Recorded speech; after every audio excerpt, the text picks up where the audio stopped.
Anna moved quietly between the tables, focused on her work, until her eyes caught the small figure sitting alone.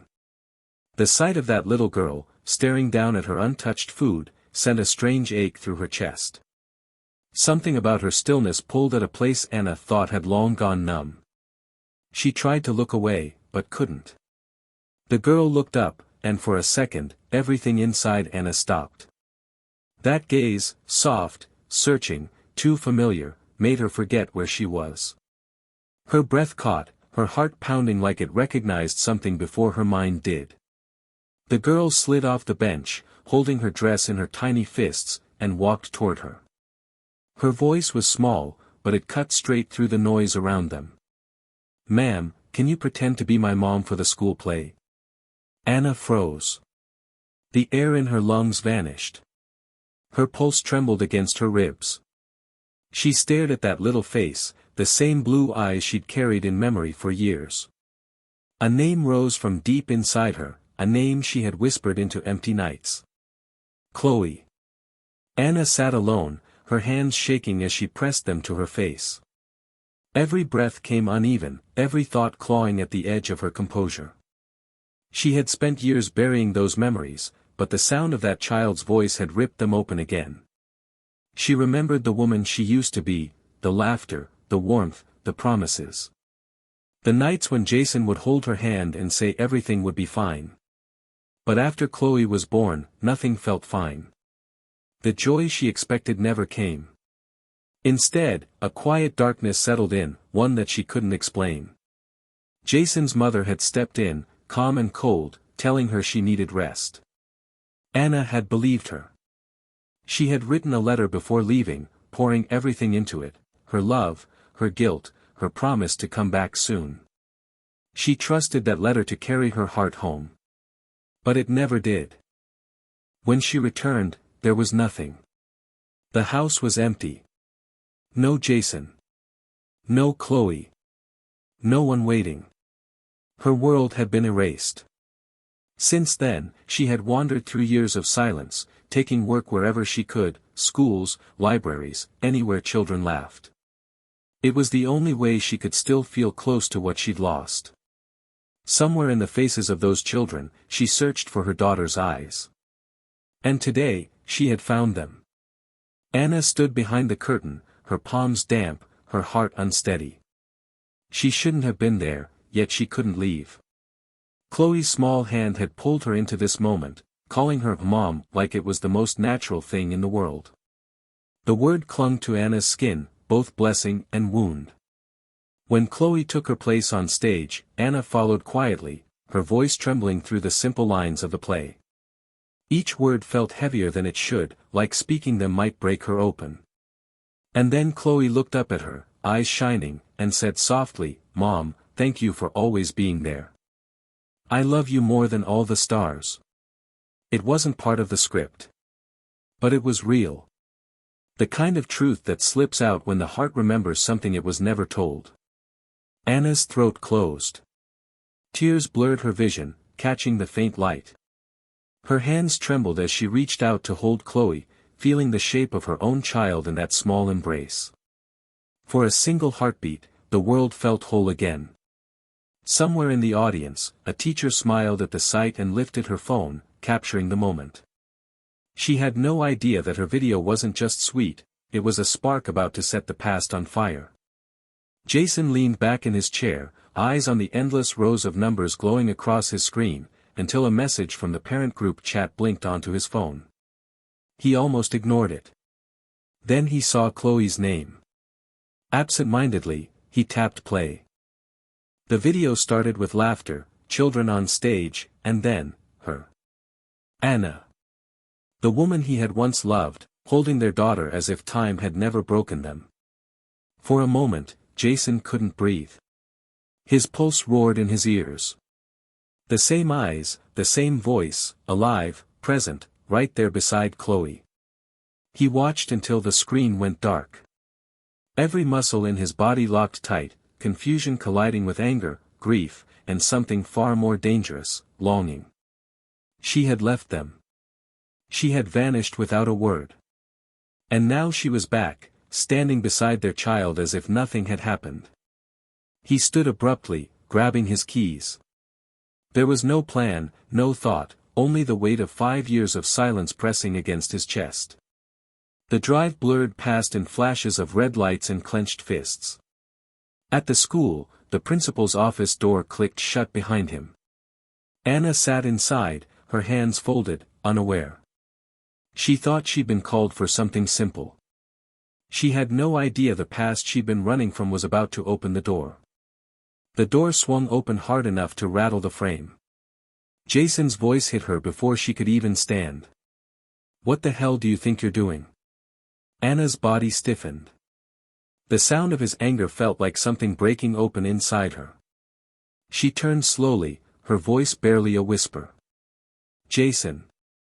He cut her off, every word sharp and shaking.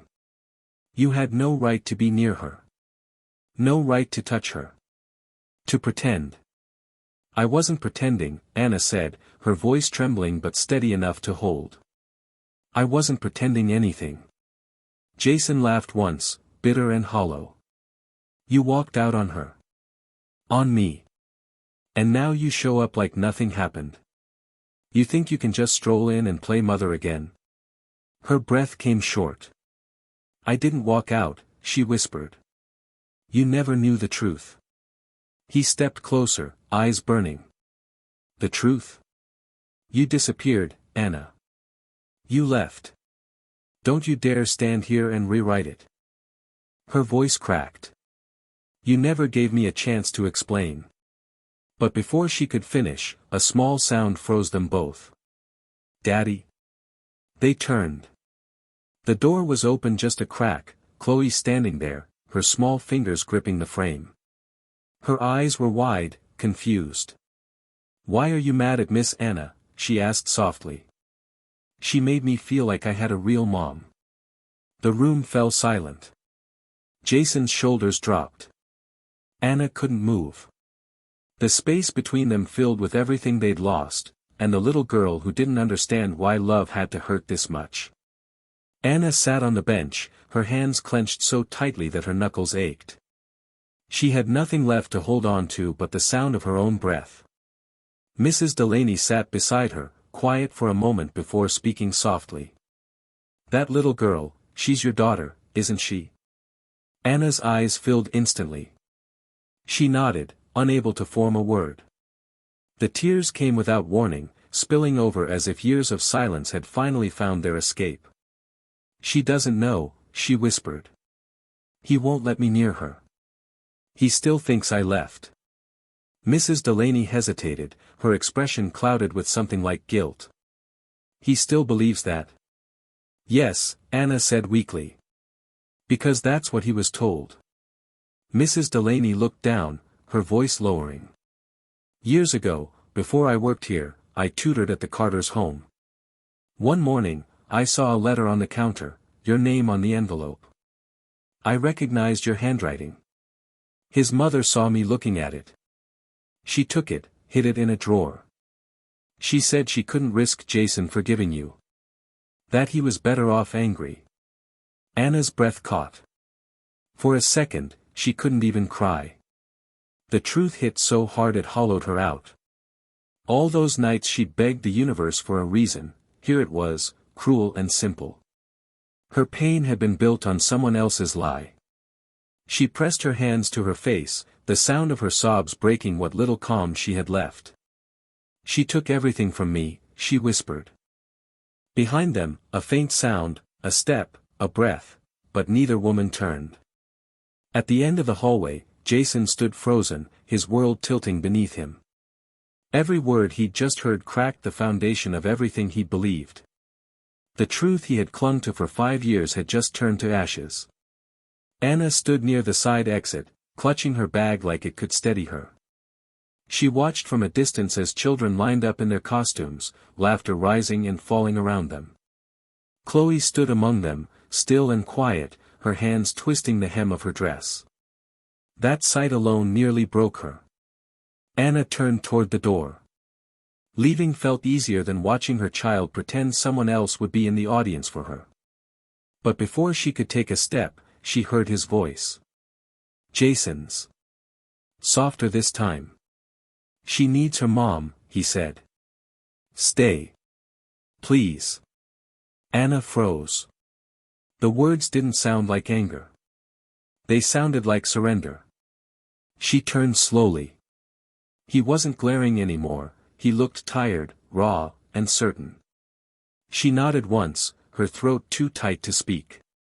When Chloe saw her by the curtain, her whole face lit up.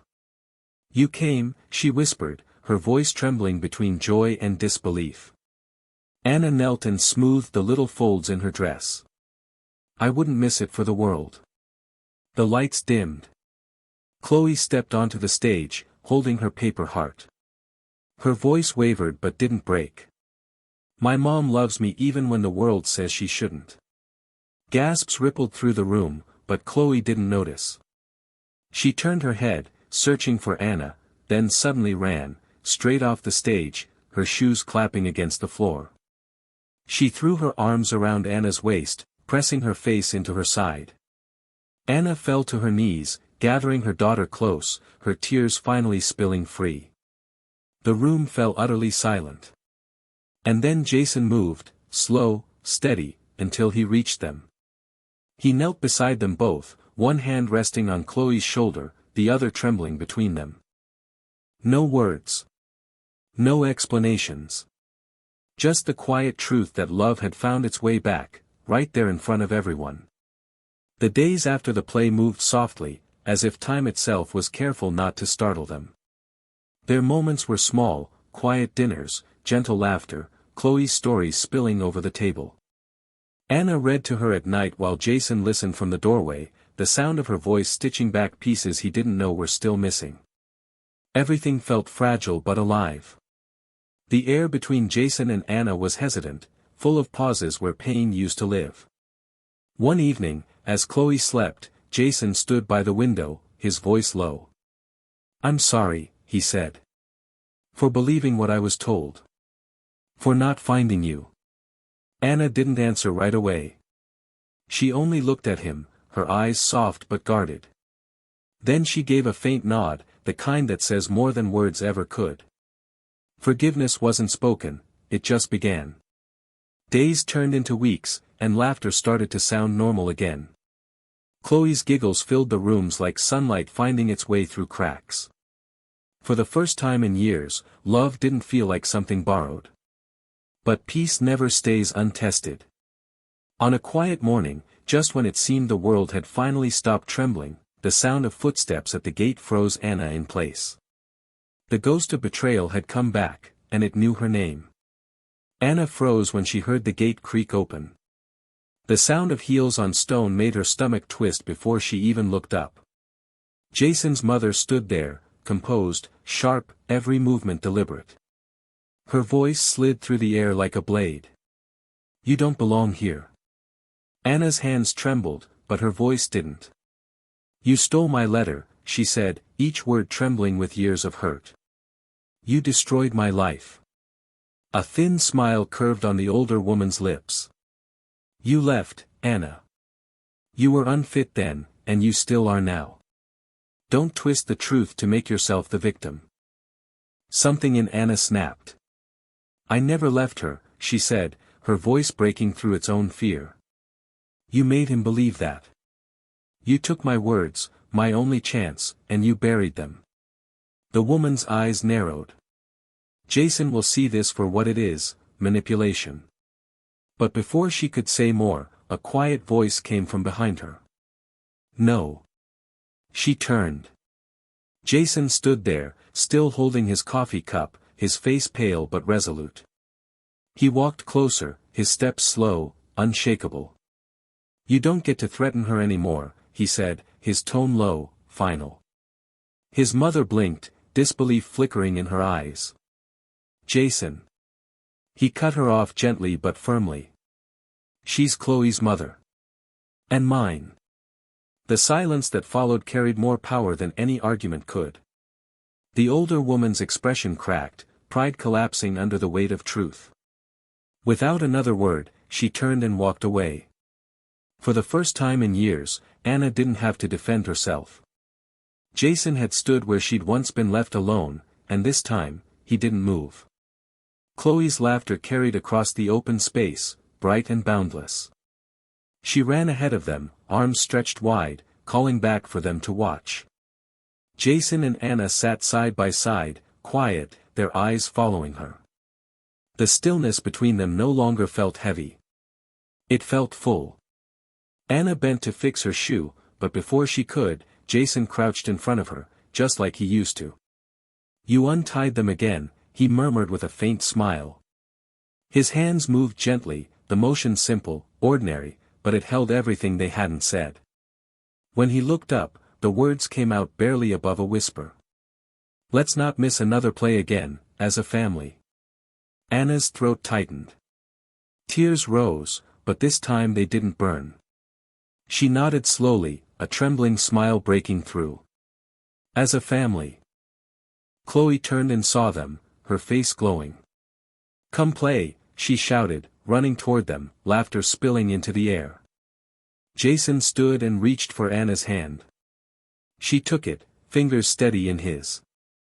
They walked forward together, meeting their daughter halfway, the three of them folding into an embrace that felt like the beginning of something new. And somewhere, deep in the city, an old drawer slid open. Dust shifted. A sealed envelope, yellowed by time, slipped free and landed face up. A return address. A name. A secret waiting, one that might change everything again.